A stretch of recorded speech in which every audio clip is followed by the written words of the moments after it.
You're probably wondering, what is this cup doing in this video? And actually, this plastic cup is a perfect exhibit for today's video. It's made from bioplastic, it's biodegradable. Also, it's 100% compostable. So technically, although it looks like a single-use plastic that I told you on this channel so many times not to use, this one is compostable, which means it's gonna just disappear, it's not gonna pollute the planet, it's not gonna sit in the landfill for 500 years. I guess in theory it does sound like a perfect solution, but this one is tricky. The more I researched about bioplastic or bio-based plastic, as well as about biodegradable materials, as well as about plastic that can be compostable, the more I realized that nothing is that simple and you can't tell straight away that is more sustainable than regular plastic. But let's dive deep and figure out what's going on with the bioplastic. First thing we have to figure out, what does it mean bioplastic and what's the difference with the other plastic. Basically, the plastic we all know, the conventional plastic, let's call it like that, it's made from fossil fuels, which means oil. So we rely on extracting oil to create this plastic. And obviously, when we deal with production of oil, there are lots of bad things happening. So creating plastic has lots of disadvantages, starting from the fact that we extract in the fossil fuels, as well as production process. And the worst part is the utilization, because when you discard your plastic item, some of the plastic types gonna stay on the landfill for hundreds and hundreds of years, which is not a good thing. So as an alternative to regular conventional plastic, we have a bioplastic, or sometimes they call it bio-based. And to be scientifically correct, let me read you the definition of bioplastic. Bioplastic or bio-based plastic is a substance made from organic biomass sources, unlike conventional plastics, which are made from petroleum. Bioplastic are made through a number of different processes. Some use microorganisms to process base materials, such as vegetable oil, cellulose, starches, acids, and alcohols. Bioplastic doesn't rely on oil to be produced, and it relies on actually plants. For example, they take a corn starch or the flaxseed. The bioplastics are different, and there are actually several generations of bioplastic. The number one, like the basic bioplastic, is the one that uses crops, uses some plants to be created into bioplastic materials. Another level or another generation is when we use a food waste, which is better. So we don't grow plants specifically to create this bioplastic. We actually use what's already discarded, like a food waste. Another level of bioplastic is when we use things like algae or seaweed to produce plastic. Those things grow fast, you can even farm them, and this is also a good way to create bioplastic, and there are some examples of that as well. Interesting thing about bioplastic. Some people think it's like relatively new technology, it's something like a new trend, but bioplastics actually existed with us for quite some time. For example, I remember in my childhood we used lots of cellophane, and that type of plastic, cellophane, was invented in 1912. Another cool example how bioplastic was used in history, actually the Ford, the Ford company, they used bioplastic in their Ford Model T car, which was quite some time ago. So basically they used corn and soybean to make certain plastic parts in that car. Having a cup that looks like plastic but that can be composted or biodegraded much quicker than the regular plastic, as well, using plants or algae, seaweed to create plastic cups like that, sounds like very promising and sounds like very environmentally friendly and sustainable. But there are lots of myths about bioplastic that lots of people have. I think I had it myself. So let me talk about them, because this is very important. Most people assume that if it's a bioplastic, it's made from plants. That means if I just leave it somewhere, in the nature, or like, I don't know, dig a hole and put it in the hole, this thing gonna just disappear. If this made from corn, if I put a piece of corn in the ground, it's gonna disappear eventually. Why wouldn't it happen to the same cup? Because it's made from corn. But this is the trick. Not all bioplastics are compostable or biodegradable. Can you imagine you can make something out of bioplastic, which should be as natural as it gets, but you can't compost it. you have to actually either recycle it or discard it the same way you would discard a regular plastic. And when we talk about biodegradable or compostable plastic, it's interesting that only 40% or something like that of those bioplastics can be composted. The other ones are actually durable bioplastics. Let me give you more information on that. So when we talk about bioplastic, there are types of bioplastic that can be biodegradable, so they're gonna disappear, and they're going to disappear much faster than the regular plastic. But it still might take 100 years. So instead of taking 500 years, it's going to take 100 years. Some bioplastics are compostable. So basically, you can almost dig a hole and put it in there. Most probably not. Most probably you need a professional facility. They call it commercial composting facility to do it, because it needs certain temperature and other things to happen to it, so it composts. But we're going to talk about this later. But there are also some types of bioplastic. They call them durable bioplastic. That's not going to biodegrade. That's not going to compost ever. One of the examples of durable bioplastic that is bioplastic but can be composted or biodegraded, it's called plant bottle bioplastic. So some of the bioplastics can still have some petroleum based content, or sometimes they can have some recycled content. By the way, talking about the examples of bio-based plastics or bioplastics that are 100% compostable is, for example, the Stella case. I don't know, everyone knows about this brand. They make plant-based plastic. I think it's made from flaxseed. I'm actually gonna make a separate video about this company. I want to really dive deep into this brand because it's kind of interesting. They have very good claims that their plastics is 100% compostable. They also claim that it's plant-based, but at the same time, when you go to their website, they don't really have any proof or certification about it being compostable. Maybe they just don't show it on the website, so I'm actually curious to research this part and to talk about it in my next videos. If you know something about Stella, let me know. Let's talk about the most important part. Are bioplastics better or not than the regular plastic, and also how sustainable they are? First of all, let's understand a few important things about bioplastic. At this moment, most of the bioplastics are more expensive than a regular plastic. So for most companies, if they have to choose bioplastic over plastic, in some situations or in most situations, money-wise, it's going to be not very economically interesting for them. That's important to understand.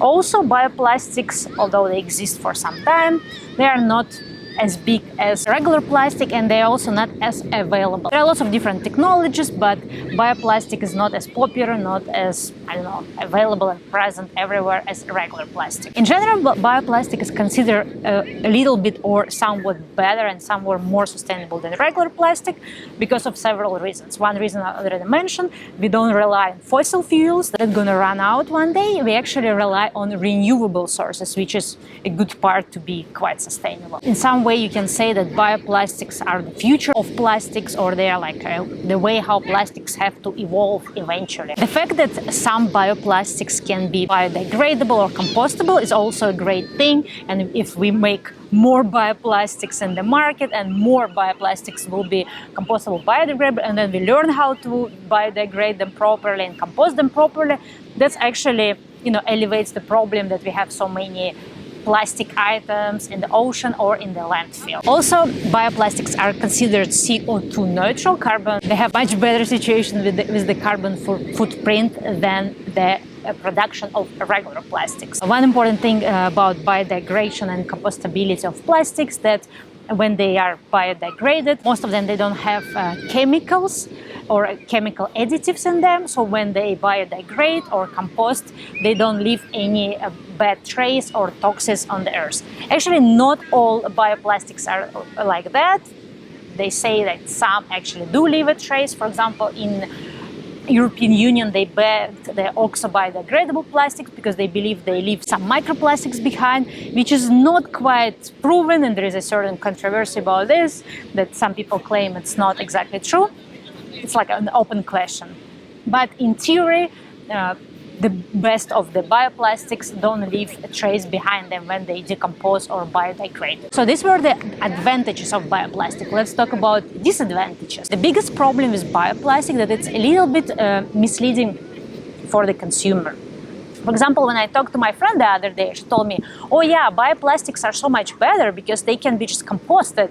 And I told her, no, that's not true. If something is made out of bioplastic, as you already know from this video, it doesn't necessarily can be just left in the nature without trace. And there is lots of research when they were using biodegradable bags and they would burn those bags somewhere for a long period of time, and then when they dug them up, those bags were still there, although they are biodegradable. I actually will link this research, and maybe even here on the screen I will link videos from this research. This is really disturbing for me because when people hear something is bio or bio-based, they immediately assume it's no harm to the nature, it's just going to compose like an apple, but unfortunately it's not. As I already mentioned before, some of the bioplastic would biodegrade in 100 years, which is a little bit better than 400 years or 1,000 years compared to regular plastics, but at the same time it's still long enough, and the amount of plastic we consume and produce every day, it's still not the solution. And also, not only it's like a little bit misleading to the consumer, that's why in some places, for example here in California where I live,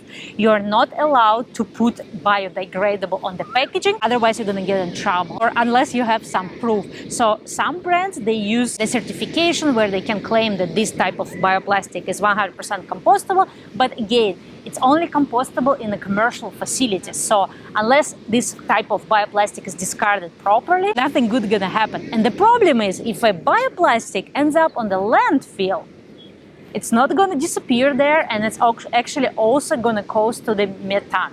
So it's also going to cause to creating green gas. So basically what people say, yeah, you solve one problem, you know, the plastic problem, but then you create the air pollution problem, because bioplastic going to create air pollution if it's going to end up on the landfill. So basically, even we have this bioplastic, but unless consumers will understand what the bioplastic is, that some bioplastic has to be actually discarded a certain way. You also have to find a place where they accept it. For some bioplastics, they're not even compostable. Basically, you have to find a place where you can recycle it with the regular plastic. So it's super confusing, and just thinking that something is bio-based doesn't mean it's supernatural, like a piece of bread that you can dig a hole in the ground and leave it there, and a few days later it's going to be gone and gone. And let's say we, as a consumers, as a societies, we learn how to utilize properly things, we learn how to, I don't know, recycle or even compost things like this.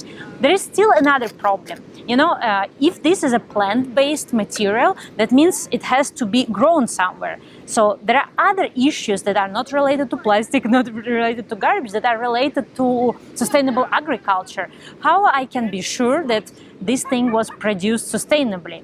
Let's say if they use some corn or something like this to build it, did they use GMO? Did they grow it organically? Did the actual agricultural facility, you know, had ethical, sustainable, and all the other like responsible approach to the environment? Did they pollute the environment? Did they use too much water for this particular crop? So actually by creating bioplastic, we're creating the water problem and other problems. And also the amount of plastic we use in the world, if we're gonna grow all this plastic, do we have enough land to grow it? So that's another question. And those things, they're not easy to decide. I can't tell you, oh, it's sustainable, or like, oh, no, it's not. Because everything has little shades, little sides, and it's like, I don't know, like lots of shades of gray or green, I don't know.